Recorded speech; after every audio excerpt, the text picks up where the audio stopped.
नमस्ते बच्चों, 10वीं कक्षा के छात्र।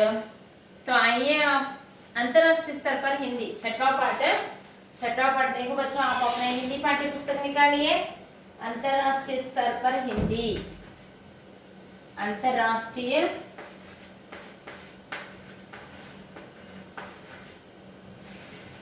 अंतरराष्ट्रीय स्तर पर हिंदी, अंतरराष्ट्रीय स्तर पर हिंदी। तो बच्चों देखें, हम पहले पूर्व ज्ञान में भाषा किसे कहते हैं और अपने एक दूसरे भावों को दूसरे तक पहुंचाने वाले शब्द को भाषा कहते हैं। यानी भाषा उस शब्द को कहते हैं जो एक दूसरे शब्द यानी एक दूसरे भावों को, अपने भावों को दूसरे तक पहुंचाने वाले शब्द को भाषा कहते हैं। तो अंतरराष्ट्रीय स्तर पर हिंदी यानी हमें अंतरराष्ट्रीय यानी हमारे देश में हिंदी की प्रामुख्यता क्या है या हिंदी सीखने से हमें किस तरह फायदा होती है और किस तरह हमें प्रयोजन होते हैं, इसके बारे में हमें जान चुके हैं। तो हैदराबाद, यहाँ हमें एक पत्र लेखन दिया गया है। तो देखिए बच्चों, आपने अपने 10वीं कक्षा के हिंदी पाठ्य पुस्तक निकालिए, पृष्ठ संख्या 31। यहाँ पर हम जब भी पत्र लिखते हैं तो दाई ओर, दाई यानी राइट साइड, यहाँ हैदराबाद, यहाँ हम जिस स्थान पे लिखते हैं उसका स्थान का नाम यहाँ लिख सकते हैं। तो यहाँ हमें पाठ्य पुस्तक में हैदराबाद ऐसा दिया गया है। तो हैदराबाद जिस दिन यानी इस स्थान का नाम है, या जिस दिन हम पत्र लिखते हैं उसका दिनांक, जिस दिन हम पत्र लिखते हैं उसका दिनांक, यानी आज का दिनांक क्या है बच्चों? तो देखिए आज का दिनांक 26/10/2020। यहाँ पर हम फुल स्टॉप ऐसा रखते हैं।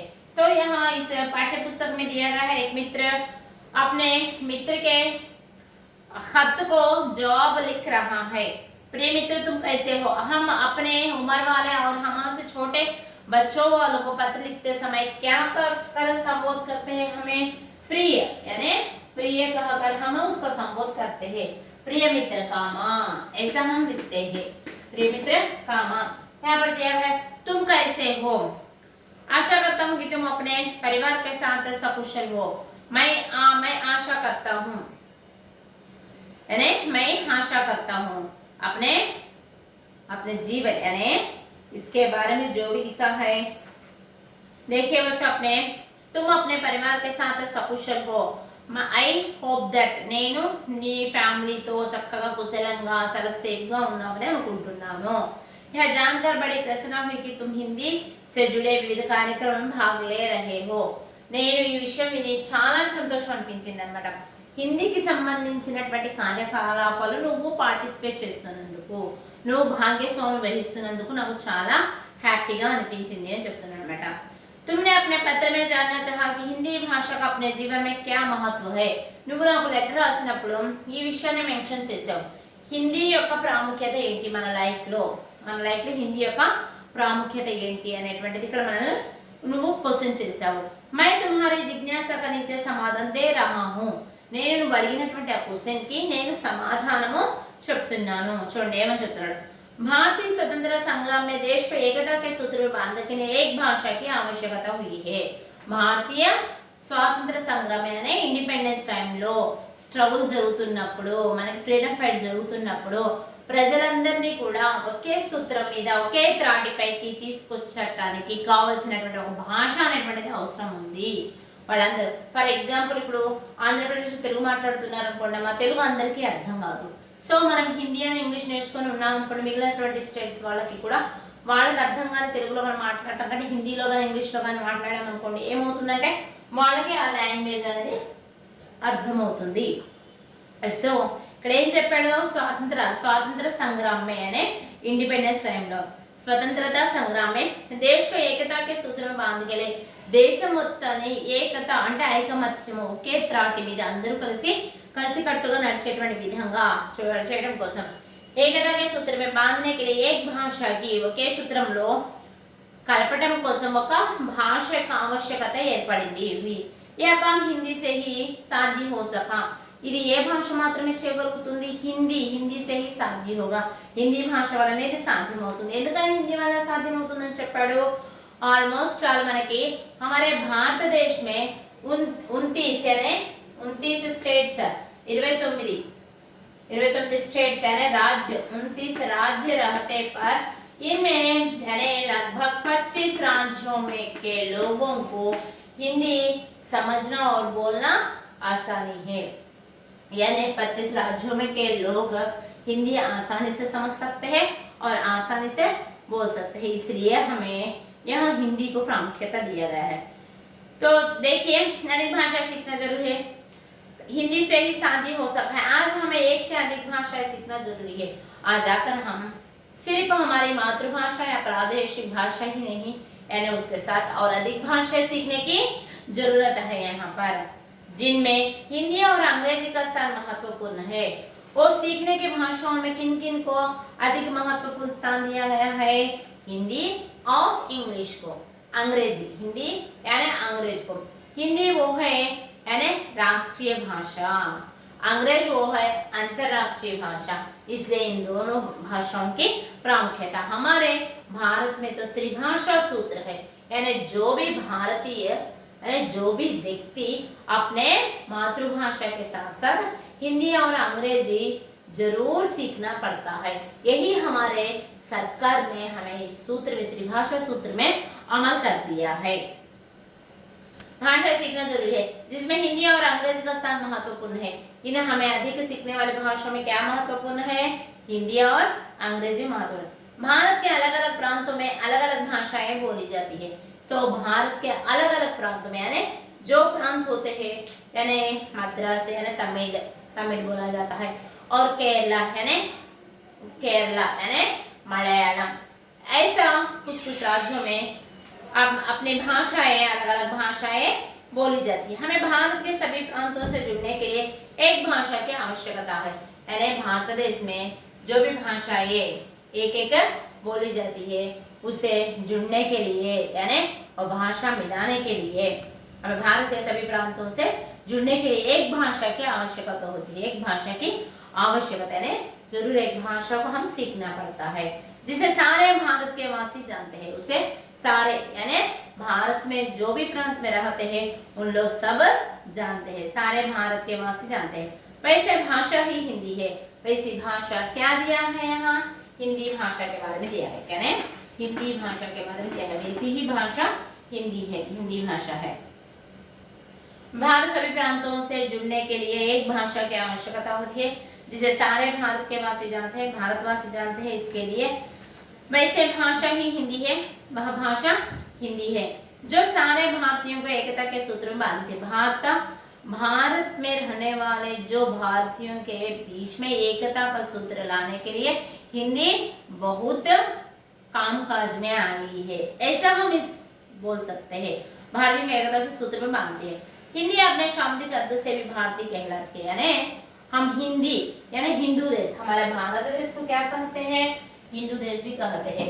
भारत देश भारत जो है भारत इसका पालन किया है तो भारत देश यानी हिंदू देश यानी हिंदुओं का रहता है तो हिंदू देश कहते हैं. तो यह शाब्दिक अर्थ से हिंदी शाब्दिक अर्थ से भी हमें हिंदी कहलाती है. హిందూ దేశం నుంచి మనము భాష శబ్ద పర్పస్ గా కూడా తీసుకున్నట్లయితే హిందూ దేశం అంటాం. కాబట్టి హిందీ అనేటువంటి విషయం మనకు వచ్చింది అనేటువంటిది అంటే శాబ్దిక అర్థం అంటే పద రూపంలో పదం యొక్క మీనింగ్ తో మనము హిందీ భాష అని చెప్పేసి అంటారు అని చెప్పేసి అంటున్నాడు అనమాట. హిందీ अपने शाब्दिक अर्थ से भी भारतीय कहलाती है. భారతదేశ భాష అని అనిపిస్తుంది అనమాట. హిందూ దేశం అంటే భారతదేశం. సో శబ్ద రూపంలో తీసుకున్నట్లయితే హిందీ అనేది భారతదేశం యొక్క భాష అని కూడా చెప్పబడుతుంది అనమాట. जो सारे भारतीयों को एकता के सूत्र में बांधती है. हिंदी अपने शाब्दिक अर्थ से भी भारतीय है. इसलिए देश के कार्यक्रम और भविष्य को ध्यान में रखकर भारतीय संविधान अनुच्छेद 300 देखिए यहाँ प्रकरण 344 यानी 344 प्रकरण से हमारे राज्य यानी संविधान में हमारे संविधान में 343(1) के तहत हिंदी को 14 सितंबर 1949 को राजभाषा के रूप में, यानी 14 सितंबर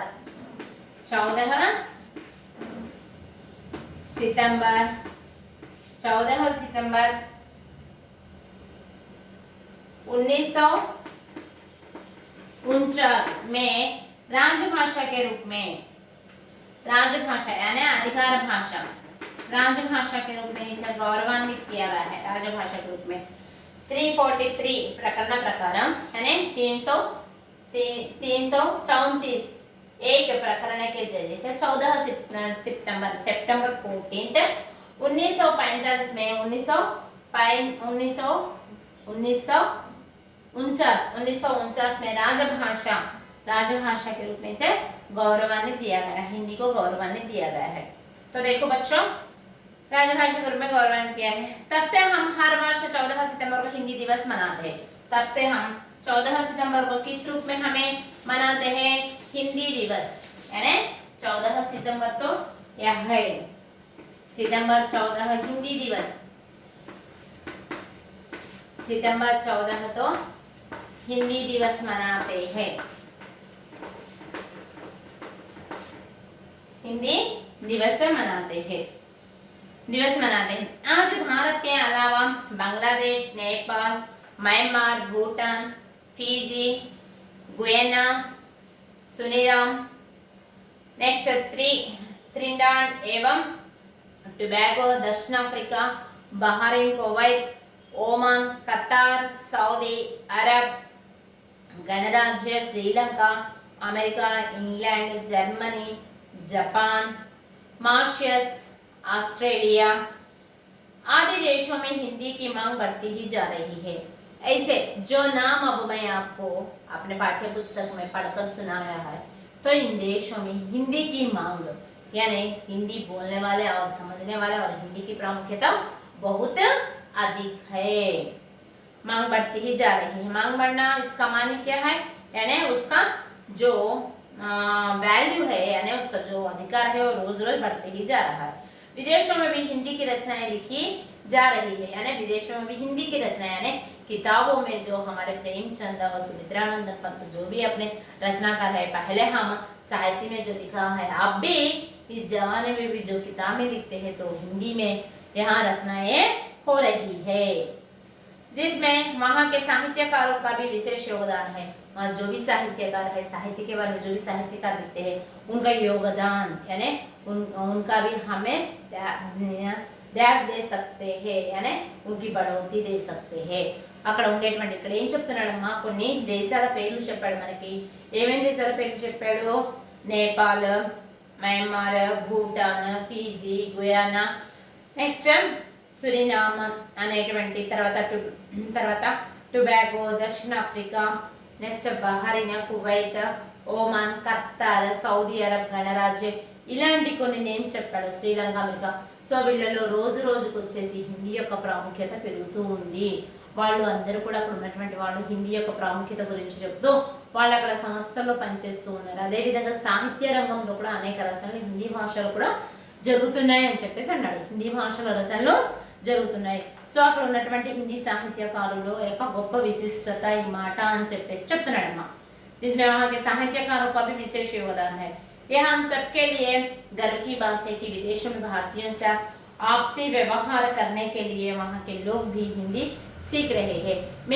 మనం ఇప్పుడు ప్రస్తుతం గర్వించుకోదగినటువంటి విషయం ఏంటంటే, విదేశాల్లో ఉన్నటువంటి భారతీయులు హిందీ భాషకి ఇంత ప్రాముఖ్యత ఇవ్వటము, హిందీ భాష యొక్క రచనలని ఇంతగా ఆదరించటము, హిందీ పట్ల ఇంత సౌహృదయంతో ఉండటము, దానిపైన అపారమైనటువంటి నమ్మకాన్ని కలిగి ఉండటము, తర్వాత అందరూ అర్థం చేసుకుంటున్నారు, ఆ సాహిత్యాన్ని చదువుతున్నారు. సో రోజు రోజుకి వాటిని మాట్లాడేటువంటి వాళ్ళు, మరి అర్థం చేసుకునేటువంటి వాళ్ళు, రచన చేసేటువంటి వాళ్ళ యొక్క సంఖ్య పెరుగుతూ ఉంది. కాబట్టి అది మనము చాలా గర్వించదగినటువంటి విషయము. ఏంటంటే అది వేరే దేశాల్లో కూడా హిందీ యొక్క, మన భారతదేశంలో ఎంత ఇంపార్టెన్స్ అయితే ఉందో అదేవిధంగా వేరే దేశాల్లో కూడా ఈ హిందీకి ఇంత ప్రాముఖ్యత ఉండటము అనేది నిజంగా మనము భారతీయులుగా గర్వించదగినటువంటి విషయం అని చెప్తున్నాడు అనమాట. विदेशों में भारतीयों से आपसी व्यवहार करने के लिए वहाँ के लोग भी హిందీ సీక్ రహే హే వేరే దేశాల నుంచి మన దేశంతో పాటు హిందీలో వ్యవహార కార్యకలాపాలు చేయటానికి హిందీ నేర్చుకుంటున్నారు. మనము వాళ్ళ దాంట్లో హిందీ రాని వాళ్ళలాగా ఉండకూడదు అని వాళ్ళు కొత్తగా హిందీ కూడా నేర్చుకుంటున్నారు చెప్పారు. इस तरह हिंदी की मांग आज विश्व भर में बढ़ती ही जा रही है. ఈ విధంగా హిందీ యొక్క వాల్యూ అన్నమాట. అంటే రోజు రోజుకి దీన్ని నేర్చుకునేటువంటి వాళ్ళ సంఖ్య, దీన్ని అర్థం చేసుకునేటువంటి వాళ్ళ సంఖ్య, తర్వాత ఈ సాహిత్యంలో వీటిని హిందీని ఉపయోగించేటువంటి వాళ్ళ సంఖ్య రోజు రోజుకి పెరుగుతూనే ఉంది. బడౌతి అంటే నిష్పత్తి, రేషియో పెరుగుతూనే ఉంది అని చెప్పేసి అంటాడు అనమాట. आज विश्व भर में बढ़ती ही जा रही है, ప్రపంచం మొత్తం మీద కూడా పెరుగుతూ ఉంది.